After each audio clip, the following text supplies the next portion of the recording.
میں جب 5 سال کا تھا تو میں گھر کے قریب گراؤنڈ میں کھیلا کرتا تھا۔ وہ گراؤنڈ ویران تھا۔ کافی عرصے سے میرے دوستوں نے اور میں نے مل کر اس گراؤنڈ کو صحیح کیا اور ہم وہاں کرکٹ کھیلا کرتے تھے۔ ایک دن جب میں کھیل کے آیا تو ٹھیک مغرب کے بعد مجھے ڈر لگنا شروع ہو گیا۔ میں نے اپنی والدہ کو بتایا تو انہوں نے مجھے قریبی مسجد میں سے دم کروایا تو میں بہتر ہو گیا۔ دن ایسے ہی گزرتے گئے۔ میں وہاں روزانہ کھیلنے جاتا تھا۔ پھر کچھ دنوں کے بعد میرے جسم میں درد ہونا شروع ہو گیا۔ میری ہڈیاں بہت درد کرتی۔ پھر مجھے ڈاکٹر کے پاس بھی لے گئے۔ وہاں میرے ٹیسٹ ہوئے۔ رپورٹ میں ڈاکٹر نے کہا کہ اسے کچھ بھی نہیں ہے۔ دوائیاں بھی دی پر مجھے آرام نہیں آیا۔ پھر مجھے محسوس ہونے لگا کہ کوئی میرے ٹھہرا ہے۔ میں جب پیچھے دیکھتا تو کچھ بھی نہ ہوتا۔ ایک دن میں سویا ہوا تھا۔ رات کے تقریباً 12 کا ٹائم ہوگا۔ گرمیوں کے دن تھے۔ میرے ساتھ چرپائی پر والدہ صاحبہ لیٹی تھی اور پیچھے کی طرف میری بھابھی ماں لیٹی تھی۔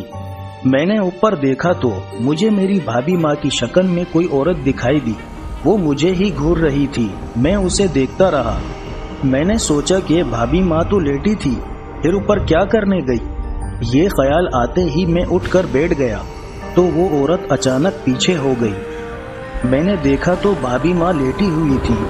میرے اندر خوف کی لہر دوڑی اور پھر ساری رات میں نے ڈر سے گزاری۔ صبح کو میں نے پھر والدہ کو بتایا تو انہوں نے پھر قریبی مسجد سے دم کروایا۔ پھر چند دن بعد رات کے تقریباً 8 بجے ہوں گے۔ سردیوں کی رات تھی اور ٹھنڈ بہت زیادہ تھی تو میں کام کے لیے گھر سے باہر نکلا۔ ابھی چند قدم ہی بامشکل چلے تھے کہ پیچھے سے کسی کے چلنے کی آواز آئی۔ میں نے پیچھے دیکھا تو کوئی بھی نہ تھا۔ میں پھر کچھ قدم آگے چلا تو پھر بھاری قدموں کی آواز آئی۔ قدموں کی آواز ایسی تھی کہ کوئی بہت بھاری چیز زمین پر گری ہو۔ میں نے پھر پیچھے دیکھا تو کوئی بھی نہ تھا۔ میرے دل میں خوف پیدا ہونے لگا۔ پھر میں نے آیات الکرسی کا ورد شروع کیا تو قدموں کی آواز آنا بند ہو گئی۔ عید الفطر کا دن تھا تو ہم نماز عید کی تیاری کر رہے تھے تو کسی نے دروازہ کھٹکھٹایا۔ میں گیا تو ایک ملنگ بابا ٹھہرے تھے۔ میں نے ان کو پیسے دیے۔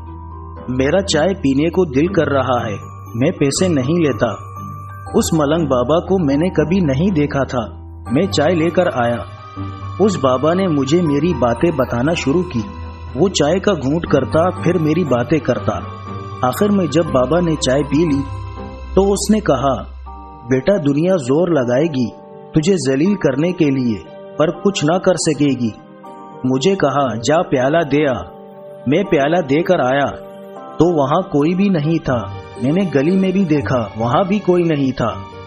وہاں اس کی باتوں کی اس وقت مجھے سمجھ نہیں لگی، لیکن کچھ دن بعد میں نے دیکھا کہ جو کوئی بھی میرے خلاف بات کرتا اس کا نقصان ہو جاتا۔ ایک دن میرے بہت ہی قریبی دوست نے میرا دل دکھایا تو وہ اگلے دن بیمار ہو گیا اور کافی دنوں تک بیمار رہا۔ میرے جسم میں درد رہتا تھا، میری ہڈیاں درد کرتی تھی۔ میں نے کسی کو نہ بتایا۔ میری حالت قابل رحم ہو گئی تھی اور میں دن میں ہر 3 گھنٹے بعد کھانا کھاتا تھا اور 3 روٹیاں کھانے کے بعد بھی بھوک نہیں مٹتی تھی۔ میں بہت موٹا ہو گیا تھا۔ مجھ سے چلنا بھی محال تھا کیونکہ ہڈیاں بہت کمزور ہو گئی تھی۔ میں روتا تھا اور دعا کرتا تھا، میرے پیارے اللہ کوئی سبب بنا۔ میں کرکٹ کھیلتا تھا۔ میں نے اپنے اسکول کو بہت سے میچ جتوائے تھے۔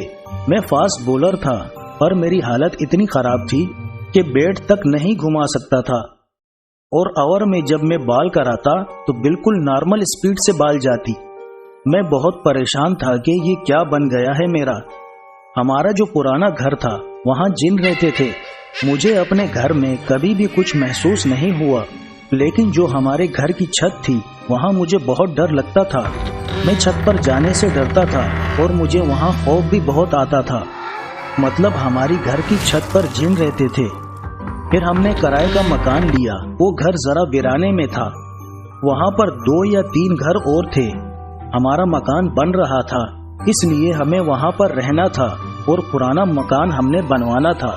ایک دن صبح کے وقت واش روم جانے کے لیے میں نے دروازہ کھولا۔ میں آدھا نیند میں تھا اور آدھا جاگ رہا تھا تو سامنے ہی کیکر کا درخت تھا۔ میری نظر اچانک اس درخت پر گئی. مجھے وہاں پر 2 سائے دکھائی دیے. چھوٹا سایہ آگے آگے بھاگ رہا تھا اور بڑا سایہ اس کے پیچھے پیچھے بھاگ رہا تھا. اس کی نظر جیسے ہی مجھ پر پڑی وہ چھوٹا سایہ بھاگتا ہوا رکا اور واپس کیکر کے درخت کے پاس آیا اور آنکھوں سے اوجھل ہو گیا. اور بڑا سایہ اس کے پیچھے تھا وہ بھی درخت کے پاس آیا اور غائب ہو گیا. میں اپنے ابو کی ساتھ والی چرپائی پر بھی نہیں ہو سکتا تھا. سردیوں کے دن تھے اور گھر پر مہمان آئے ہوئے تھے. مجھے ابو کے روم میں سونا پڑا. رات کے تقریباً 12 کا ٹائم تھا جب مجھے اچانک سے ایک ہاتھ دکھائی دیا. اس ہاتھ کے اوپر کھال نہیں تھی. میری اچانک پھر آنکھ کھل گئی اور میں خوف کی وجہ سے ساری رات سو نہیں سکا. میرے ابو جان پر بھی جن تھے لیکن ان کو کبھی کچھ نہیں کہا. مجھے وہ بہت تنگ کرتے تھے. آپ لوگوں کو ایک بات بتاتا چلوں. ہمارے گھر میں ایک چرپائی تھی سرخ رنگ کی. اس پر کوئی بھی سو نہیں سکتا تھا. ایک دن میں سو گیا اس پر. آدھی رات کا ٹائم ہوگا.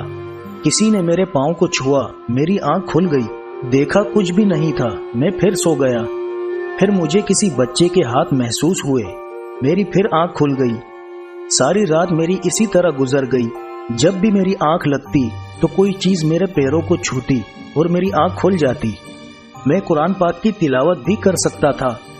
میں جیسے ہی قرآن پاک کی تلاوت کرتا تو میرے اندر بے چینی شروع ہو جاتی اور پیٹ میں درد شروع ہو جاتا تھا. کئی بار سوچا کہ خودکشی کر لوں پر میں نے خود پر کنٹرول کیے رکھا. میرے 12 کلاس کے پیپر تھے. میری حالت بہت خراب تھی. میرا جسم درد کرتا اور ہاتھ بہت کانپتے تھے. چلا بھی نہیں جاتا تھا. میرے اندر اتنی ہمت بھی نہیں تھی کہ میں سینٹر تک چل کر جاؤں. بہت مشکل سے قدم اٹھا پاتا تھا. پھر ایک دن ابو کسی عامل کو لے کر آئے. انہوں نے میرے ماتھے پر ہاتھ رکھا اور ایک چھری منگوائی. چھری انہوں نے اپنے ہاتھ میں پکڑ لی. میں نے سوچا آج میری خیر نہیں ہے. پھر انہوں نے عمل شروع کیا. میں ان کا عمل سنتا رہا. میں ڈرا ہوا تھا. عمل ختم ہونے کے بعد انہوں نے کہا بیٹا کچھ محسوس ہوا؟ میں نے کہا ہاں بس ہلکا سا درد ہوا. تو انہوں نے کہا اس بچے کو کچھ بھی نہیں ہے. آپ کے گھر میں ہیں. جو بھی ہے خیر وہ مطمئن نہیں کر سکا. پھر ایک دن قاری صداقت صاحب ہمارے گھر ملنے آئے تو بھائی نے ان کو بتایا تو انہوں نے کہا میں 2 یا 3 دن بعد بتاؤں گا. پھر انہوں نے حساب کیا اور بتایا کہ اسے 7 جنات ہیں. 3 جن اور 4 جنیاں ہیں. انہوں نے پھر میرا علاج شروع کیا. میں پیپر میں پڑا ہوا پانی لے کر جاتا.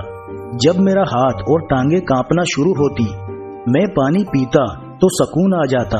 اسی طرح میں نے بورڈ کے پیپر دیے اور مجھے کچھ عمل بھی بتائے. وہ جب میں کرتا تو عورتوں کی آوازیں آتی. وہ مجھے گالیاں دیتی. انہوں نے چوریاں بھی کی. میری جیب سے پیسے گم ہو جاتے. ایک دفعہ میں نے قمیض اتاری اور پانی پینے گیا. واپس آیا تو جیب سے 2000 روپے غائب تھے. میں نے شور مچا دیا تو سب گھر والے ڈھونڈنے لگے تو 500 روپے چھوٹے بھائی کو فریج کے پیچھے سے ملے. ہمارے گھر کی چیزیں گم ہو جاتی تو سب مجھے کہتے. میں وظیفہ شروع کرتا تو سب کو کہتا کہ گھر میں ڈھونڈو تو وہ چیز مل جاتی تھی. پھر کسی اور جگہ سے چیز گم ہو جاتی. پھر میں وظیفے کے ذریعے وہ چیز واپس لے آتا تھا. میں نے اپنا علاج کروایا تو آگ کا بہت بڑا الاؤ جلایا گیا. مجھے اس کے قریب بٹھایا گیا. آگ کی تپش بہت زیادہ تھی. مجھ سے بیٹھا بھی نہیں جا رہا تھا. جیسے جیسے آگ کی تپش مجھ پر پڑتی مجھے سکون ملنے لگا. پر ان جنات کو جلا دیا گیا. میں نے خود دیکھا وہ گالیاں دے رہے تھے اور بھیک مانگ رہے تھے. جب وہ جل گئے تو مجھے ایسا لگا میرے جسم سے بوجھ اتر گیا. پر میری ذہانت چلی گئی تھی. مجھے کچھ بھی یاد نہیں رہتا تھا. میں پورے 1 سال تک یونیورسٹی نہیں گیا. پھر میں نے دن رات محنت کی. جو جسمانی کمزوری تھی اس کو دور کیا. ورزش کی اور وظائف کرتا رہا. اور آج میں اللہ پاک کا شکر ہے بالکل ٹھیک ہوں. ذہانت بھی واپس آ گئی ہے.